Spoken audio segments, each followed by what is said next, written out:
Nah, langsung aja kita masuk ke poin pertama. Apa sih motivasi itu?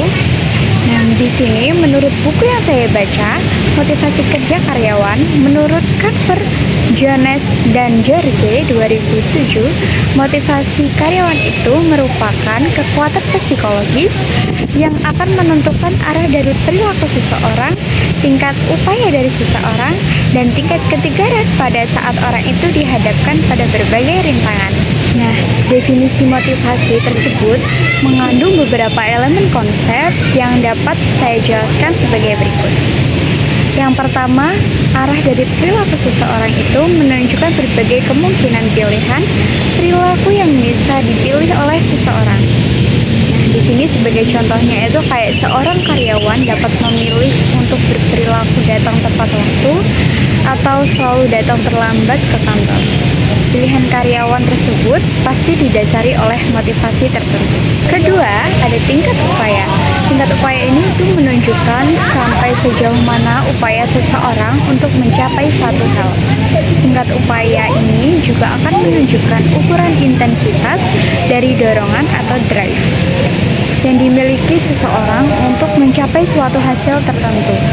Di sini, contohnya itu seperti seorang mahasiswa yang memiliki motif berprestasi tinggi akan memiliki tingkat upaya lebih tinggi yang ditunjukkan dengan intensitas belajar yang lebih tinggi dibanding mahasiswa lain yang tidak memiliki motif berprestasi. Sepertinya semua itu ia lakukan untuk memperoleh indeks prestasi kumulatif atau IPK di atas 3.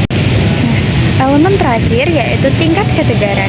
Tingkat ketegaran ini menunjukkan apakah seseorang pada saat menghadapi rintangan atau masalah tetap berusaha untuk mengatasi berbagai rintangan atau masalah tersebut ataukah menyerah. Nah, kita langsung masuk poin berikutnya. Di sini itu aku akan menjelaskan apa aja sih unsur utama yang membentuk motivasi. Di sini ada 3 unsur utama yang membentuk motivasi. Yang pertama itu adalah upaya atau effort. Effort ini yang akan menunjukkan ukuran intensitas dari dorongan yang dimiliki seseorang. Yang kedua, tujuan organisasi atau perusahaan ini. Hal ini akan diperlukan dan ditekankan bahwa kerja keras yang dilakukan oleh seseorang karyawan harus sama dengan tujuan yang ingin dicapai. Dan yang terakhir, yang ketiga, itu ada kebutuhan yang menunjukkan keadaan internal seseorang yang mengakibatkan orang tersebut tertarik pada hasil tertentu. Oke, kita langsung masuk ke poin selanjutnya. Di sini aku akan ngejelasin apa aja sih faktor-faktor yang menimbulkan motivasi. Motivasi ini dapat berasal dari sumber-sumber yang bersifat intrinsik maupun ekstrinsik. Oke, di sini aku akan ngejelasin intrinsik dan ekstrinsik. Untuk yang pertama, intrinsik itu adalah perilaku yang dimotivasi. Secara ini merupakan perilaku yang sumber motivasinya berasal dari kepuasan melakukan pekerjaan itu sendiri. Yang kedua, ekstrinsik itu adalah perilaku yang dimotivasi merupakan perilaku yang ditunjukkan oleh seseorang dengan tujuan memperoleh imbalan material, imbalan sosial, atau untuk menghindari hukuman. Nah, poin selanjutnya ada pemanfaat motivasi untuk menghasilkan kinerja karyawan yang baik. Di sini ada 2, yaitu hasil dan input.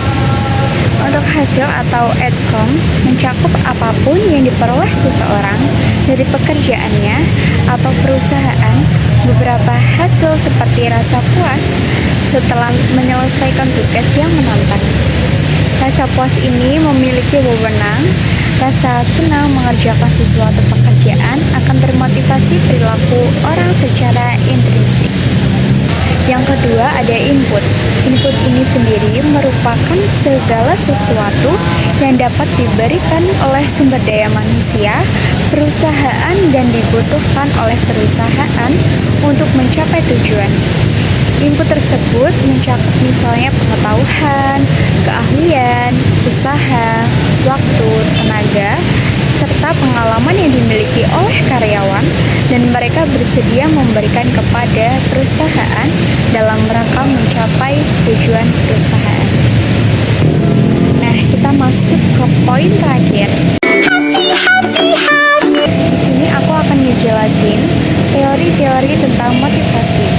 Untuk memahami hubungan antara input, kinerja, dan hasil, serta bagaimana perusahaan dapat memotivasi para karyawan dengan memanipulasi hubungan antara input, kinerja, dan hasil.